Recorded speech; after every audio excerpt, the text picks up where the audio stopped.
Greetings, everyone. How you doing today? This is Joe Driscoll back with Salt City Grind. This is episode 6. Thank you all for joining me.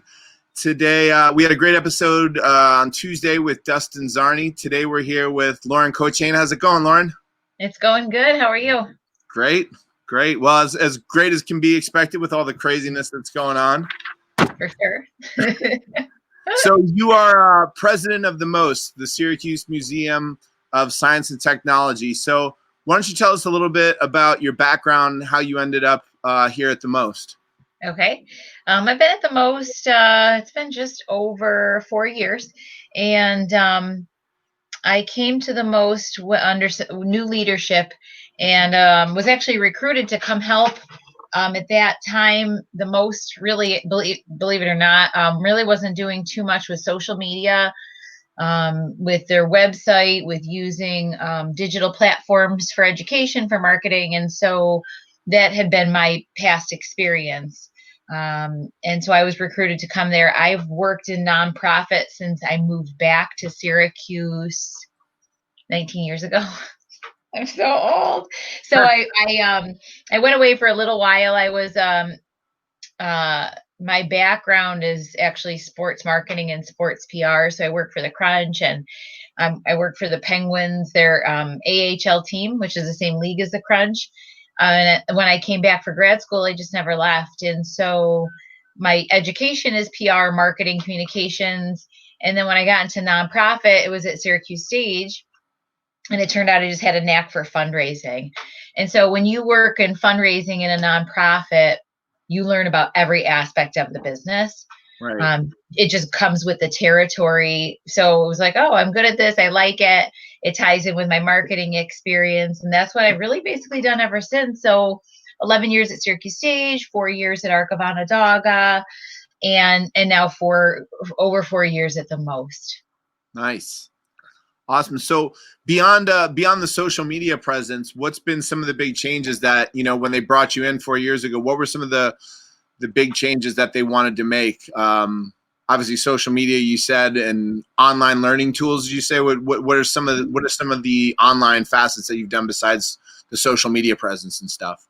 We've done a lot. So when I got there, in my past role as executive vice president, we really tried to look at everything. It's a very small, which is so funny because we're in this enormous building, the Armory building, but it's a very small. I'm sorry if you can hear my dogs.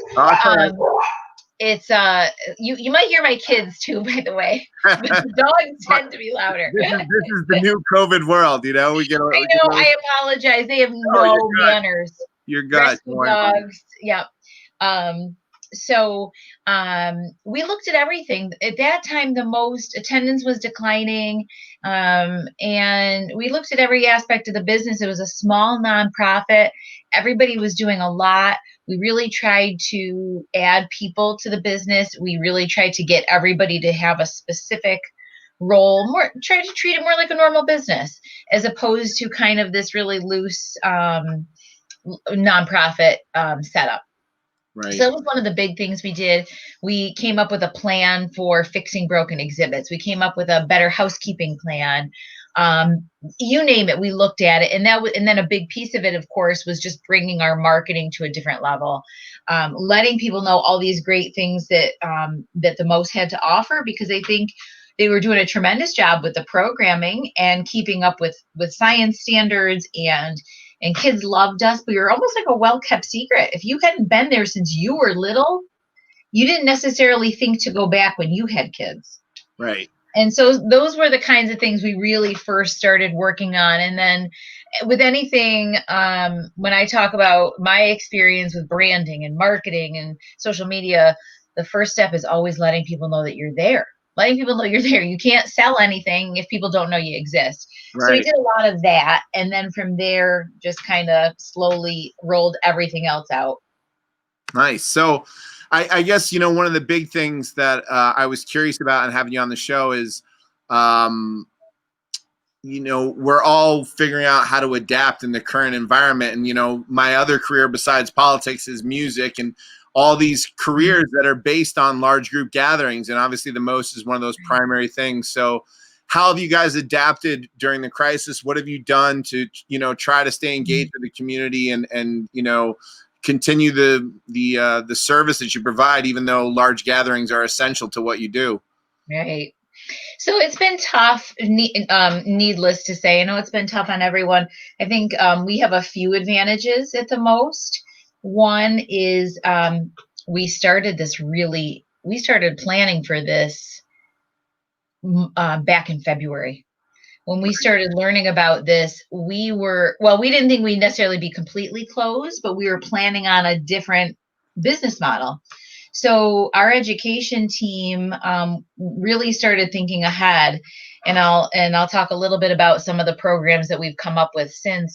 But that was one of the pluses for us. I think the other plus for us is we are a nonprofit, so we're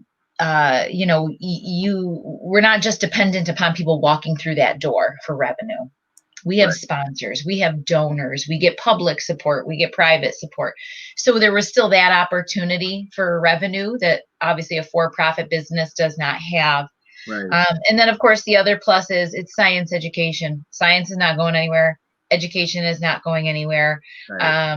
And if anything, looking ahead, one of the things we've definitely learned is distance learning is great and there is a place for it, but nothing is ever going to replace the kind of education a child gets in a classroom, the kind of education a child gets at the most. There's no better way of learning something than by doing it. And of course, that's something looking ahead that makes me optimistic, though it doesn't necessarily help right this minute.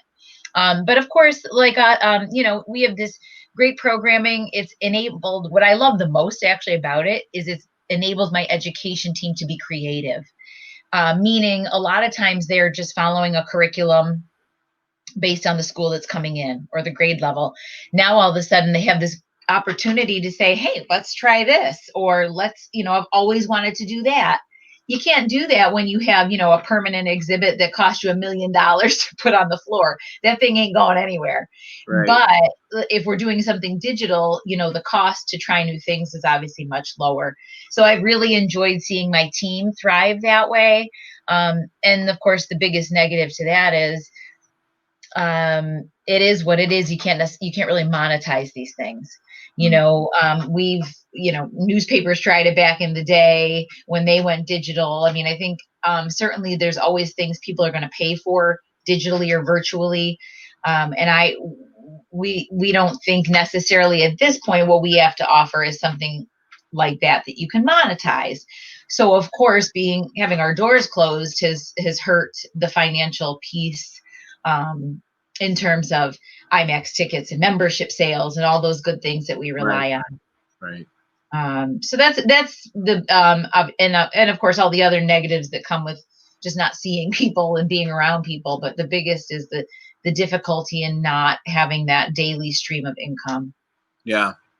Well, so now that we're at the stage in the crisis with COVID now, where the governor has rolled out his plans for reopening and going in phases, and so one, I guess, where does the most fit into the reopening? I guess you guys would be phase 4, right? Or so what are your thoughts about reopening? How do you do the museum experience with the governor's protocols that's going on? Yep. There's a million things to consider. I'm sure everybody is in the same boat. We are a phase 4 because we fall into both education and arts and culture, and that's all of phase 4. So we do anticipate a summer open if everything goes according to plan.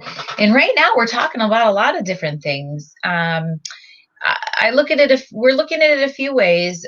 We could just open our doors. And I'll talk about some of the safety and those kinds of things that you can expect. But we could just open our doors as usual in the summer when we are permitted to do so. We've also talked about pushing it out a little because the one other negative for us is that in the summer, we slow down tremendously. Right. Unless you're coming to a camp or it's a rainy day, or it's a really, really hot day and parents are sick of being outside. We're not really a summer destination often. In fact, we're usually kind of the cold weather, rainy weather destination. So for us, the reopening timing is terrible. And so what we've thought about is maybe waiting until a little bit later into the summer to open, or back into the fall when we would normally be ramping up anyway. And then the other thing that where I think we're probably going to end up landing is sort of someplace in between those two things, where perhaps we're open weekdays for safely socially distant summer camps, programs for children, and then maybe the weekends just for normal guests and visitors. We've also talked about we have, one of the nicest lawns in downtown Syracuse. And so we've talked about the opportunity of using our outdoor space to do some cool exhibits and programs, whether it's looking up into space or looking down at the ground and everything in between. There's really some actually very cool urban environmental educational programs and resources that we could use for downtown. I mean, it looks like just a lawn, but of course there's so much more to it than that. So that's kind of all the things we're looking at right now. I always say even though I'm the president, I don't have one boss. I have about 40 bosses because we have two boards that I answer to. Right. And so it's nice to have the input of a lot of different people in the community with a lot of different backgrounds. And so right now that's the plan. We're coming up with all these different scenarios, and I think, like I said, we'll probably land somewhere in the middle of those two options. But just like with everything else, it'll also be a combination. We're going to keep a lot of that virtual stuff going that's been really successful, but of course try to get people through those doors. So the virtual stuff that you're doing now, is that how different is that from what was going on before? Have you really accelerated the digital world, or was it something that you guys were offering in the past and now has greatly expanded, or is it kind of just it's a resource that was already there that's being utilized more? Oh, we've really, really revamped it. So in the past, our online resources were really more just to see what we had to offer and when you come through the doors. And then every once in a while, we would either share content from like a place like National Geographic or one of our partners like Save the Rain. And every once in a while too, like I know, like on snow days, for example, we'd always be sharing cool, fun science activities to do at home. And actually that became the basis of one of the popular virtual programs we're doing now. So we did really, really ramp it up, and they looked at it in a few different ways. And again, this is my education team. I take no credit other than say, you guys come up with some really cool stuff. So we took a couple of exhibits and made them virtual. One is, which I love, is our innovation station. And the reason I love that is it's all about local innovation. So it's the traffic light, it's the Brannick device, it's the shot clock. And instead of people coming in to see those things, it's now in a blog format. Nice. So we did that with a couple of exhibits like that we've just sort of made virtual. We took that snow day idea, and every day we've put out a daily STEM activity that you can do at home. Trying to find like you can make a lava lamp with like canola oil and food coloring, crazy stuff like that. Nice. That kids could just do right with their mom and dad. What's the website again, Lauren? It's most.org. And right on that main page, you should be able to link to all of the virtual programs. Cool. And we had some fun, like in April was Earth Month, so we had a lot of fun with nature journaling. You could download a nature journal. We did a lot with Save the Rain that month. And then we have the other thing I really, really love is a science homework hotline. So it's an online form, and we've had over 100 people use it, where a child or a parent can send in a question if they're struggling with it, and it might not be homework. They may just have a question, and one of our educators will call you back either to talk you through it or to give you some input. Oh, wow. That's awesome. It has been, and it's been very well received. We're really fortunate that actually our virtual numbers are much higher than they've ever been in the past. So clearly there is still a need for science education. And I think we're fortunate that we've been meeting that need for our audience. So parents can just hop on. Anybody who's at home with a bunch of kids wondering what to do, they can hop on themost.org, find all these cool daily programs and stuff like that, and reach out. It's great. Yeah, and we've archived everything so they can go back all the way to March and see some of the things that we've done, and there's a lot more to come too. Like I said, with summer, regardless of how we reopen, we'll definitely keep some aspect of virtual programming. And in fact, I have to brag. We received a grant, an unsolicited. I mean, we write grants day in and day out, as I'm sure you can imagine. We received an unsolicited grant award from the American Society of Civil Engineers. Their local chapter sent us a donation with a letter just thanking us for continuing to help students right now. It's awesome. Yeah, it's great. So talk a little bit about, you're talking about the educational aspect here. You guys have been working with Syracuse City School District and collaborating with them. What's that partnership look like, and what have you guys been doing with them to, keep the youth of Syracuse engaged and the greater region? We've done a lot with the district over the years. In particular, over the last, I would say, we're going on 10 years. We've done a great program called Science Learning Partnership. So needless to say, we're in the heart of the Syracuse City School District, and our mission is all based in interactive and exciting educational experiences. So we've come up with a really, just a really great program. Right now, it touches on 4 grade levels, universal preschool, kindergarten, 4th grade, and 8th grade. And so every single student in those 4 grades, which is well over 5,000 students, come to the most for one day. I think we do one grade level of one school per day. So it takes us about 80 days. So we have city school students there all the time, which is great. It's actually very cool when the yellow buses pull up in Armory Square. It's so much fun. So and every grade has a different experience based on what they're learning. So it's a great, they spend most of their school day there, eat their lunch there, and it's a combination of your basic fun field trip experience, the playhouse that everybody loves, the rock climbing wall, and then a huge component of it is a science workshop. So that workshop will tie into their classroom instruction. And teachers in particular, but even students and parents are often saying how kids are really taking that back to the classroom and saying, oh yeah, like we learned it the most. So for example, 8th graders are extracting DNA from strawberries when they come visit us. And then we have awesome. We have the kindergartners doing their first planetarium show and learning about light and shadows, with a storybook and with the planetarium. So it's just one of those things. My personal belief is that if one kid walks through the doors and does better in school, or takes an interest in science, or goes on to change the world, then we have done what we have set out to do.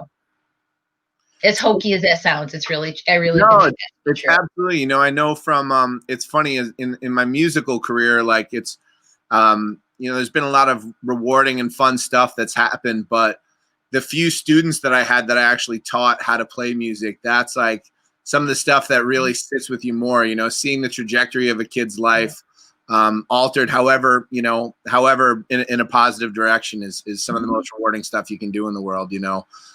Coming from a mother who was a teacher, I definitely relate. So what about so when you're talking about the traditional connection with SCSD, I guess to talk about like distance learning versus hands-on, and has the school district been connecting with you guys with these programming you've been doing online from the website at your site there?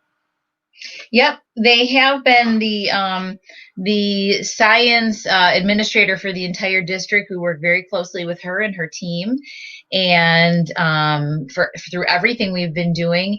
And they do share everything with the teachers, and the parents as well. One of the things, actually, of course, the one negative that about distance learning, and it's certainly not just a city school issue, it's a larger issue, is the technology divide. I know in my household, when I'm a single mom and I have one laptop, and I had two kids that were going to be learning at home, a 10th grader and a 6th grader. I'm like, well, who gets the laptop when? Luckily, we were fortunate enough that our district was able to provide technology, and I was able to bring a laptop home from work. But not everybody has those luxuries, and so Yeah. and not everybody, even if you have, and we know certainly the city schools can't pay for everybody to have internet access in the home, and Yeah.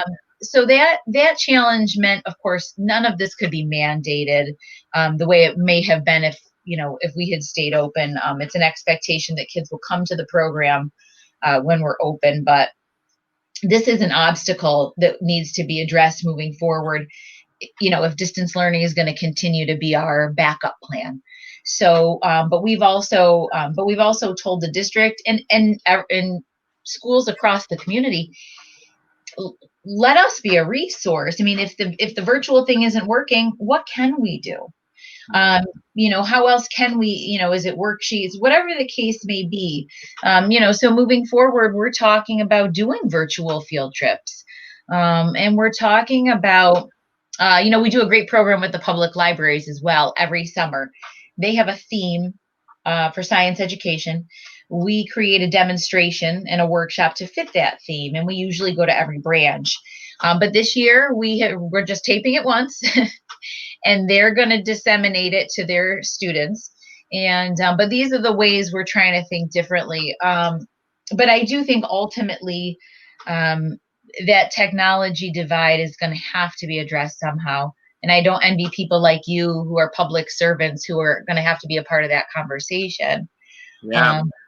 But I also think, like I said, at the end of the day, I don't anticipate anytime soon there being some sort of substitute for getting in there and doing something, Yeah. So, Yeah. I think you bring it, it's really been, as you said, an extreme challenge. I've had some teachers reach out to me and had some conversations. A lot of it, God bless some of the nonprofit partners that we have in the Syracuse area that really have stepped in and tried to fill the gap, because we're looking at such a challenging time where revenue streams and money is going to be coming in less for government organizations. That affects the school district, that affects the city of Syracuse. We're talking about 20% cuts across the board from the state.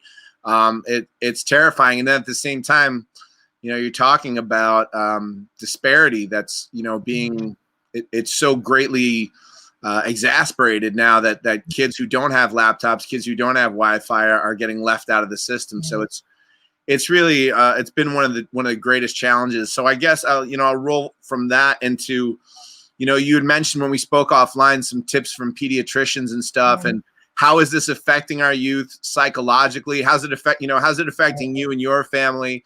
I don't have any kids in the house, but me and my wife are definitely going up the walls. So I can only imagine how full of it I was as a teen, dealing with this kind of situation. So what have you guys learned from the most about helping kids adapt throughout this process?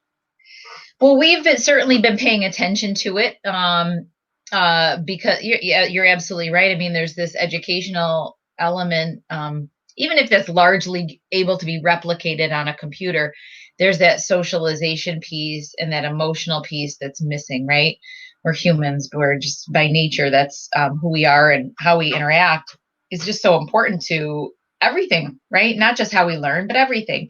So we've been paying attention in particular. We do work with pediatricians, and pediatrician sponsor programs, and we certainly have health and wellness as part of some of the things we do at the most.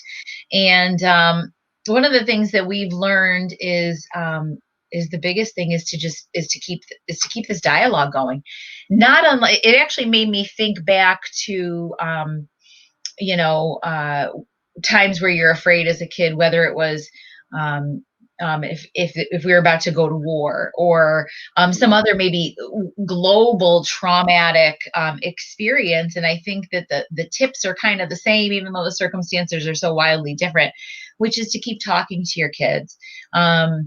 And it's okay to not know answers, but to make them feel safe, to make them understand that this is temporary. Some of these things moving forward may stay exactly the same, but life will go back to a version of normal that we know. And then I think the other thing that we've learned and read in recent months is to just pay attention.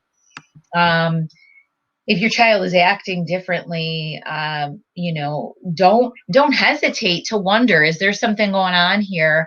I can share this because anybody knows me. I'm an open book everywhere. Social media. I could talk to you so midnight tonight.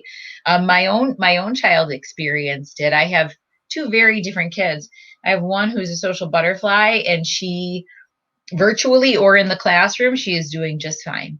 And then I have a child who is very tactile and very hands-on, and he's always thinking, and loves to move, needs to sweat. So being tethered to, and he's not actually, it's not even the socialization, but being tethered to this very sort of small environment has been really hard for him. Yeah.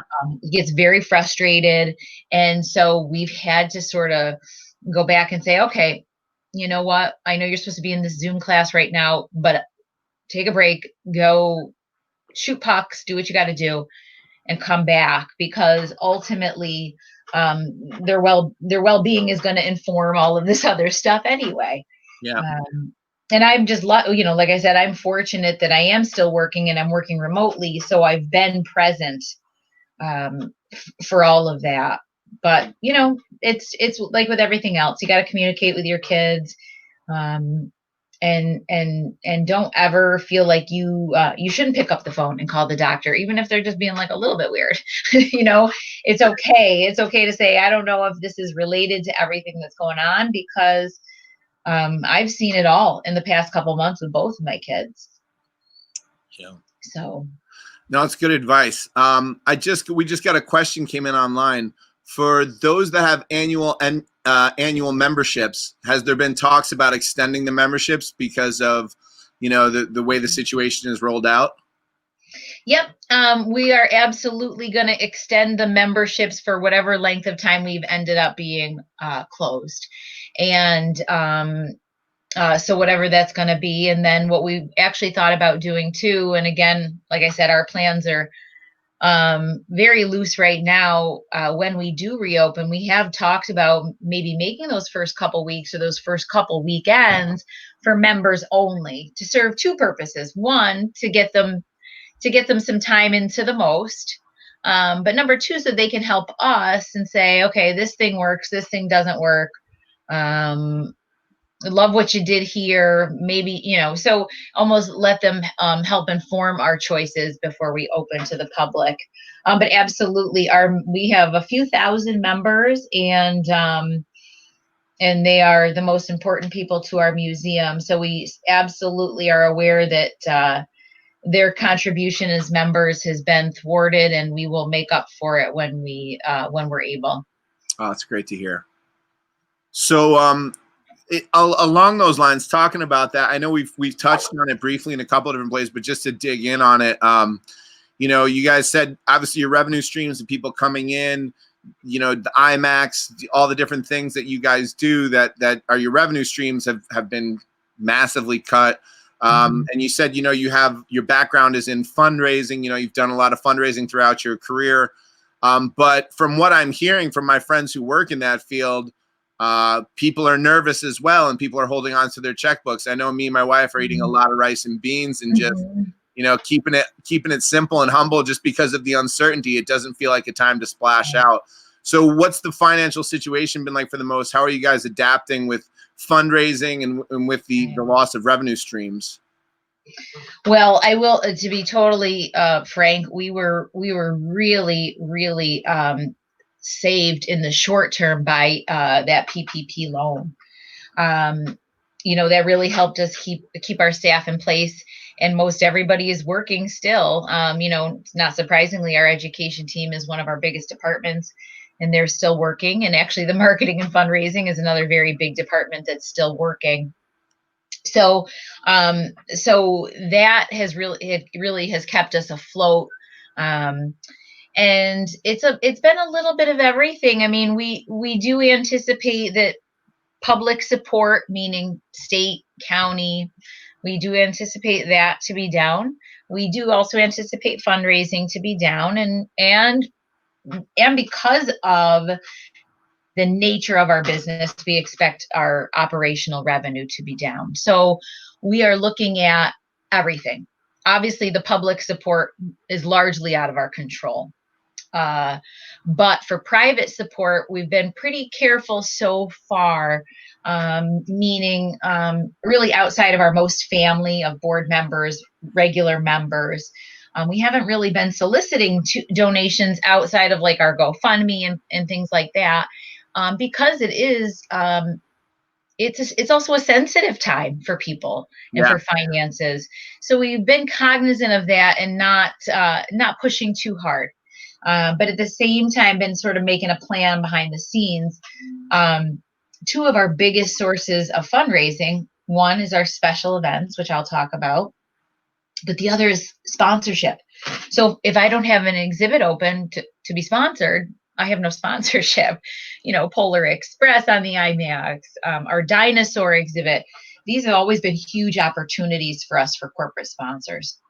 So now we're at the point where we're getting a little creative.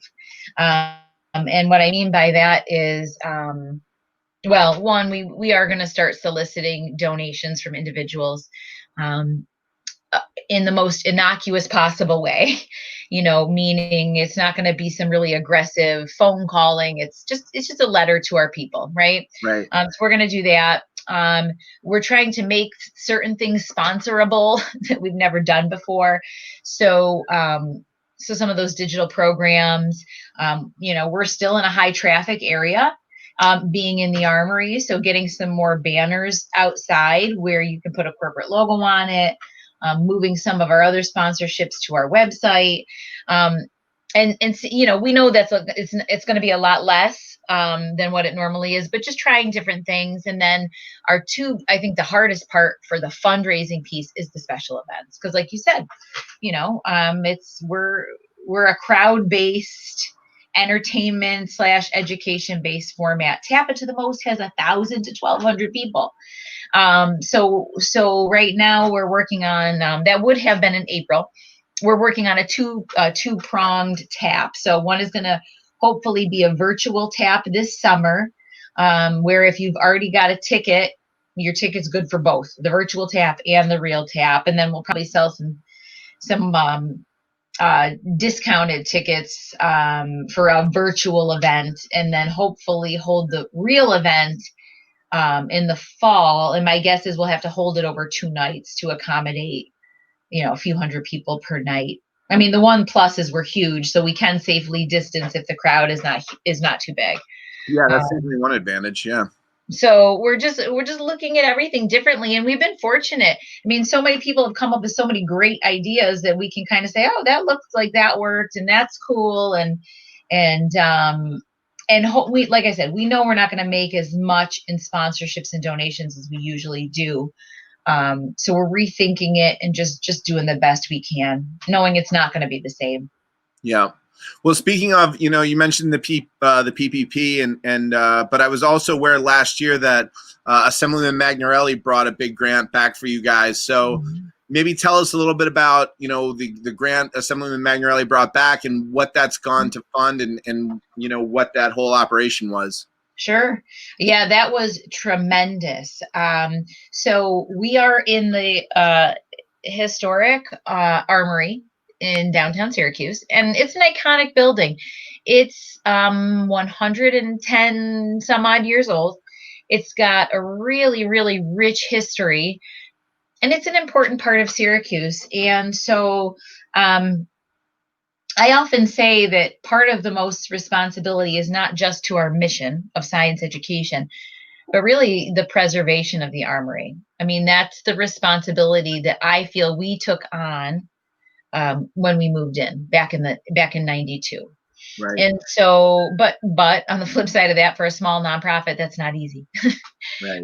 And we got to a point where, and this is not uncommon for any business, for-profit, nonprofit. We let the building go probably a little bit longer than it should have. It was never tops on the list. And then we reached this point where I thought, if we don't, the board and I all felt, if we don't do something now, the repairs are going to become exponentially more expensive. So we went to um, Assemblyman Magnarelli, who's always been a huge fan of the most. He loves the IMAX.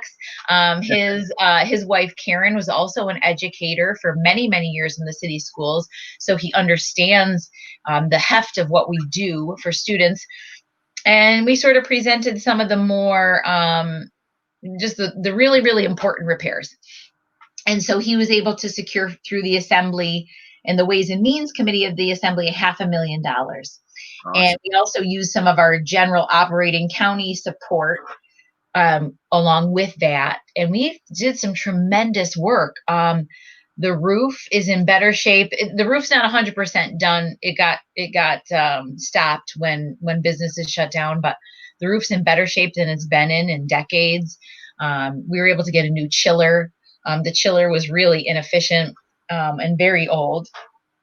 And some of the brick outside was starting to crumble, so we were able to repoint some of the brick, fix some of the windows, and of course it's a historic building, so everything had to comply with the SHPO standards.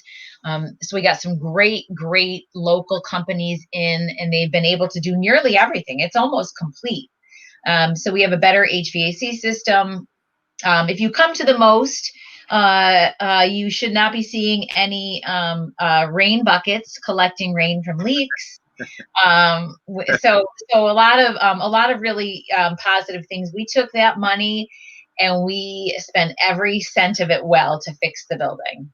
Nice.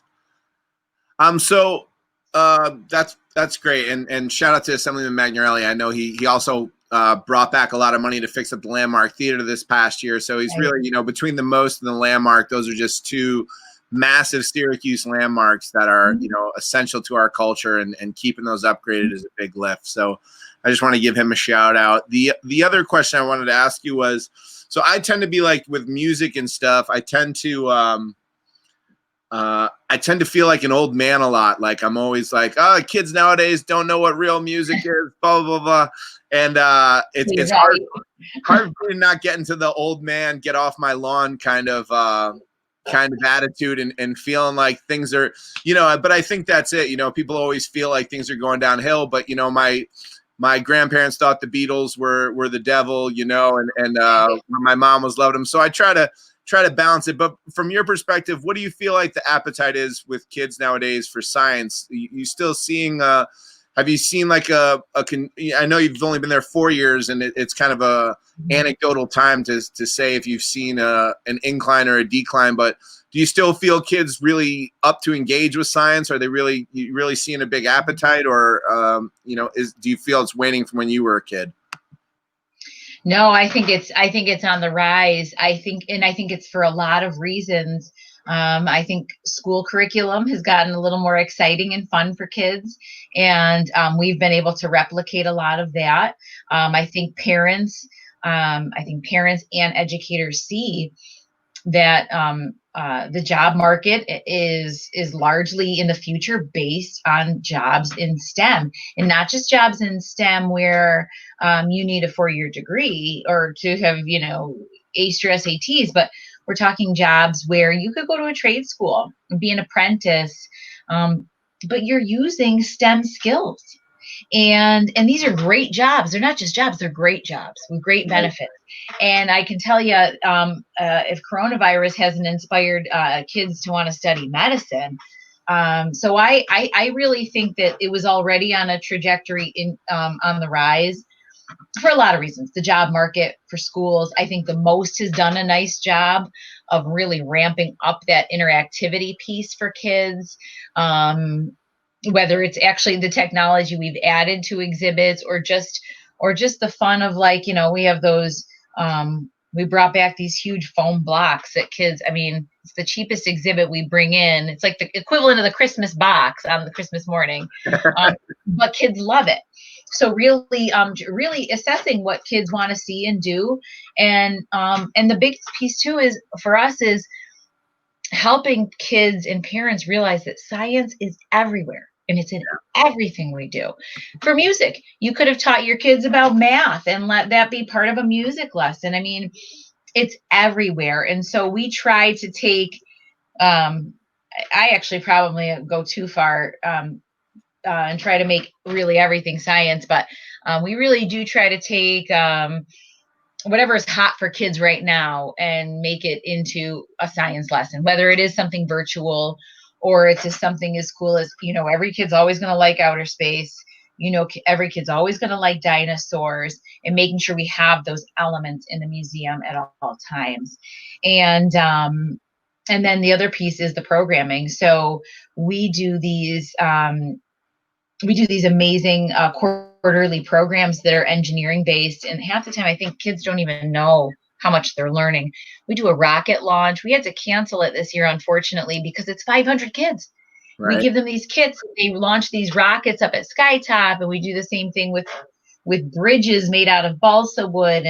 But it comes from everywhere, so the school supports us and we support the kids, and then I think the interest grows from there. But my expectation too is that that's really going to continue even on a faster trajectory, given I think people really are recognizing the need for that, not only because of this virus and how little we know, but also because I think people are realizing that the economy is going to be propelled by innovation and science and technology, more so now, I think, than even a year ago.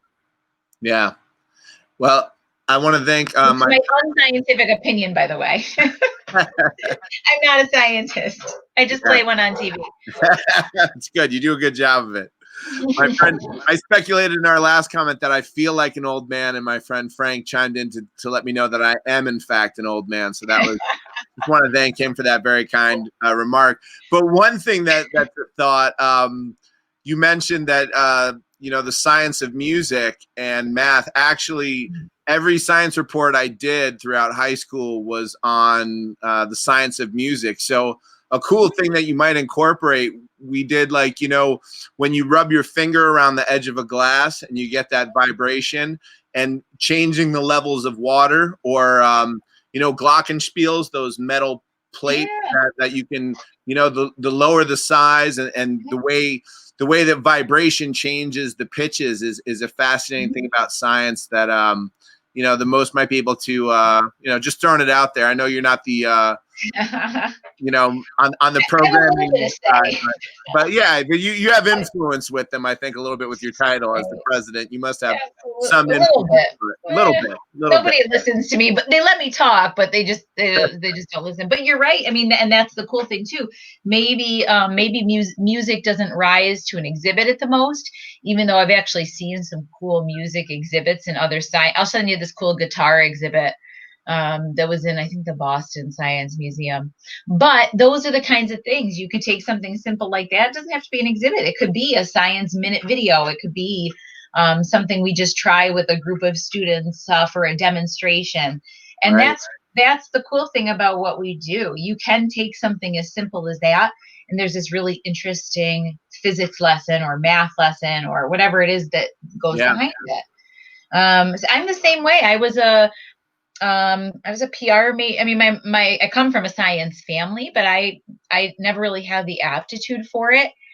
But I think, like you, I think the important thing for us non-science people is to just simply appreciate the role that science plays in our everyday lives, whether it's doing your part to recycle and protect the environment, or listening to the science and not the politics of a pandemic, Or, right, or saying to your kid, like, okay, I'm this lowly nonprofit person, but there's these opportunities for six-figure jobs in clean energy, in sustainability, in agro tech, in things that are all around us in central New York.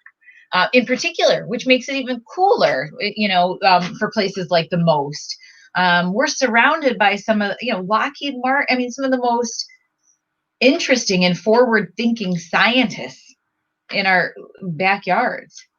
Yeah. So, No, I love it. And speaking of our backyards, I was really blown away when I went to Rochester for a trip and went to the Strong Museum recently. That was just, I think last year was my first time going there.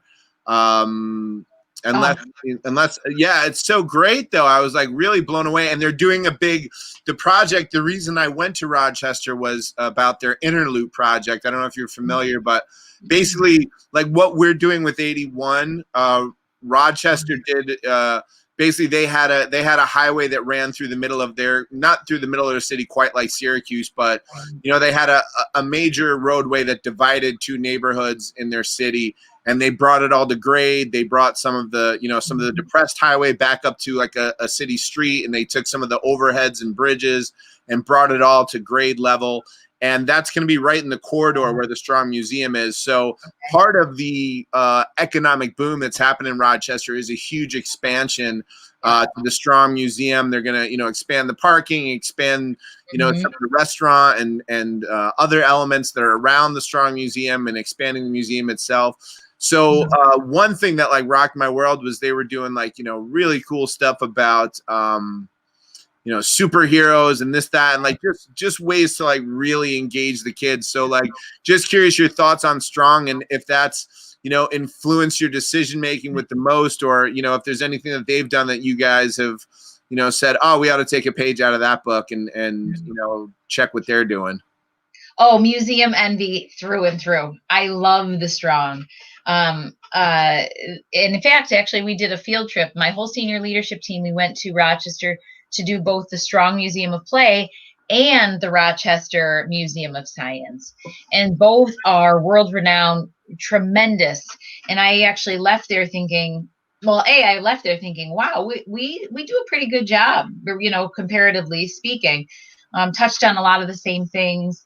But yes, I mean, that really, they do everything right as far as I'm concerned, from the moment you walk in the door till the moment you leave, and you feel like you have to go stop and buy something at the gift shop. So, and I think it's funny. I think the most sort of is could go in between those two museums, take up that science education piece that you get at the Science Museum, and take some of the fun elements of the Play Museum.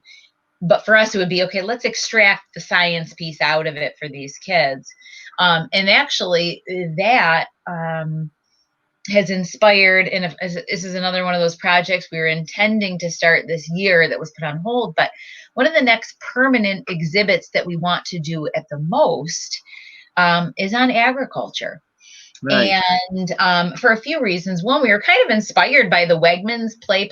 I know you think grocery store and agriculture, but obviously there's a lot of connections between food, but there's so many things you can do with STEM and agriculture, whether it's the agro tech or just talking about the climate around Syracuse that lends itself to apples and maple syrup and all of these things.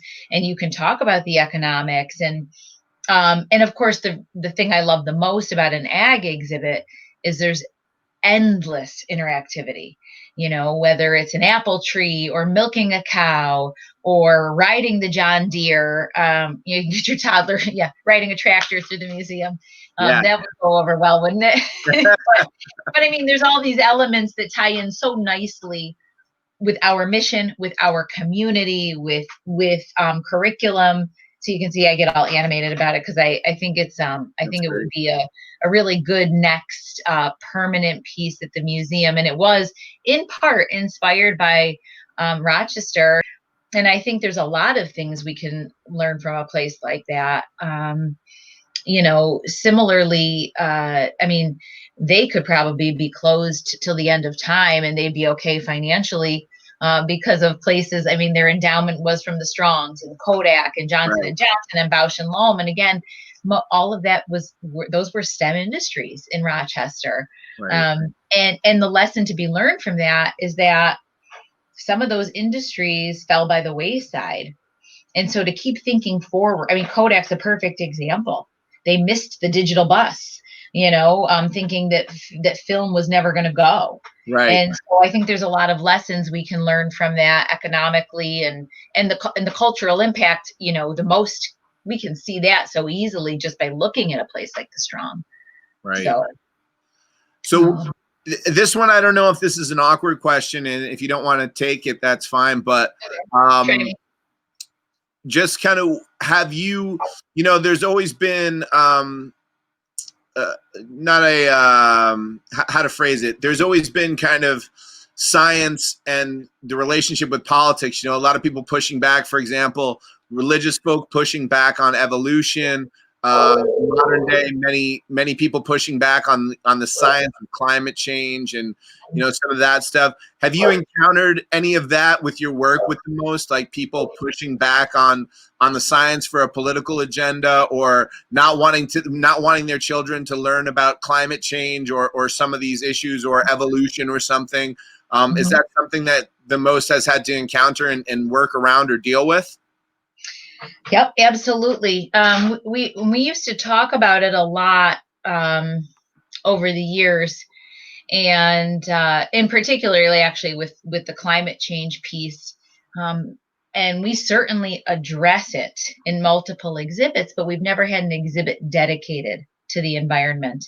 And sometimes we do talk about that as not wanting to necessarily, I don't want to say offend because that's not the right word, but sometimes you don't want to take a hard line. Right. Especially when I'm cognizant of the fact that some of our money comes from Republicans and conservatives and Democrats and liberals. It's across the board. Right. We get funding both public and private all over the place. But at the same time, more and more, we feel a responsibility to do so. And I always, and now, so I think more because, at least for me personally, and ultimately, of course, it's a conversation that I need my staff to feel comfortable with and my board to feel comfortable with. But for me, that is the beauty of science. Yep. That is the beauty of, the only thing that refutes science is better science. Yep. Multiple tests, the rigors of your peers tearing your work apart. I mean, you don't get that in a subjective setting. Science is based on information. It's based on facts. It's based on data that's been tested and retested and retested. The earth is not flat. We know this to be fact, correct? Right? In fact, I love to, when we have these funny little jokes about it, I love to show my kids the horizon and say, see why this is not flat? You can actually see it. Even if you didn't have photos from outer space, I can show you, but at the same time, I also believe everybody has science in them, meaning I, like I said, I'm not a scientist, but my mom was a science teacher for over 40 years.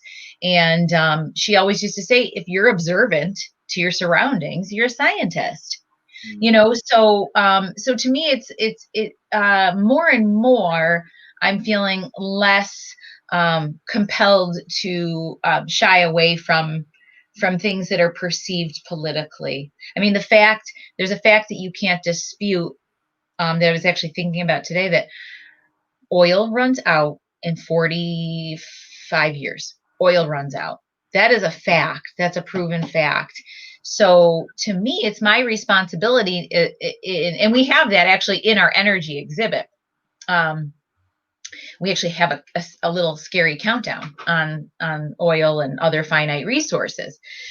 So to me, I'm doing the community a favor by saying, okay, this is this ugly thing here, but But clean energy not only helps protect our planet, but same thing, it helps our future generation to live and to have jobs. I mean, so I guess to answer your question, it's always scary to me. It's always scary to me because I'm a fundraiser and because I need people to want to come in droves.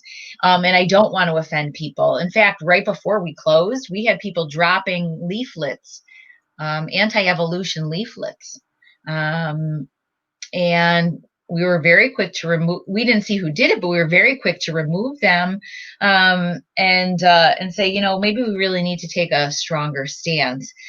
We are also fortunate that we had a donor who gave us funding for a very, very small little theater. It's called the Galson Issues Theater within the museum, and his whole premise was to talk about the issues of today.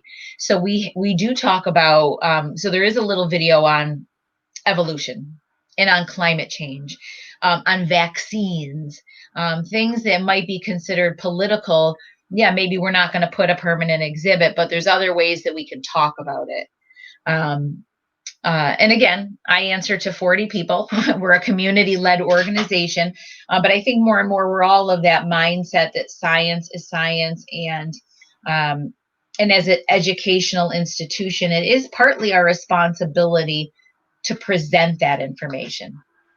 Yeah, well, I'm obviously, my wife is a biology teacher, a biology professor, so I get this stuff 24 hours a day. This is her hobby horse about railing against people who deny the science on vaccines and deny the science on climate. So obviously I'm not an impartial person. I've tried to do a lot around that, but I definitely think it's like you're saying, it's really a shame that science has become so political, because it's apolitical. It's like you said, it's data, and yes, it can be disproved with better science, but it can't be disproved because it hurts your bottom line, or it hurts your opinion, or your favorite politician doesn't like it.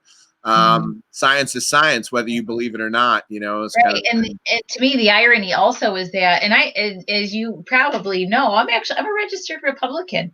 I consider myself a very middle of the road moderate. I see both. I really do believe I see both sides of everything, which is why I think I always fall in nothing is black and white.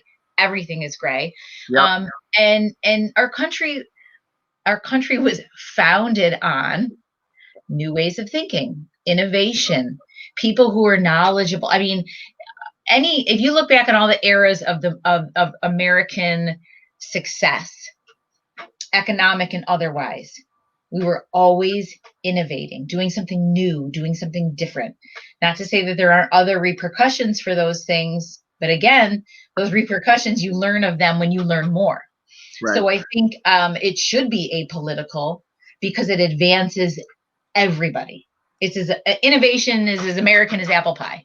Yeah.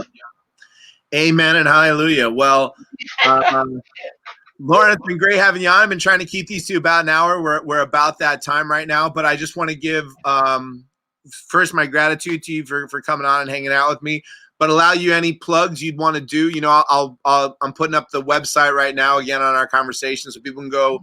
If parents are at home and they're going crazy and they're looking for fun stuff to do with their kids, www.most.org, correct? Yep, most.org. Everything is there, from those online resources that we discussed to ways to help us get involved, whether it's volunteering when we reopen or making a donation today. And I will say, when we do reopen, it will be in a very well thought out environment. So we really encourage everybody to come back when they feel safe in doing so. We're going to have some new and fun things for people to check out when we do. It's not just going to be the same old, same old. So, and you can reach me actually through the website as well. So if anybody has any questions, just go right to that staff page. So most.org is where they need to go to get all that info if they want to donate, they want to check out new lessons. Just one thing I was curious, are the lessons all age coded, or is it kind of general interest stuff? Yep, it is. It's coded by, if it's not age, it's by grade level, but it's one or the other. So people will definitely be able to find what they're looking for. Okay. Great. Well, thanks so much, Lauren. And I've started putting up, if people want to donate to the podcast, that information is in the description as well. I put up my PayPal and Venmo there because we're coming into some costs of operation here. So it'd help if you guys want to donate to that as well. So I just want to thank you again for coming on. Thank you so much. Thanks, Yep. And everyone, stop by most.org to get involved and get yourself some lessons. And maybe we'll have you back when this thing is over to hear about or hear how things are going as it goes along, and have you back again sometime soon. Awesome. You know, I'd love it. Awesome. Thanks so much, Joe. Lauren. Peace. Take it care. easy. Bye-bye. Bye.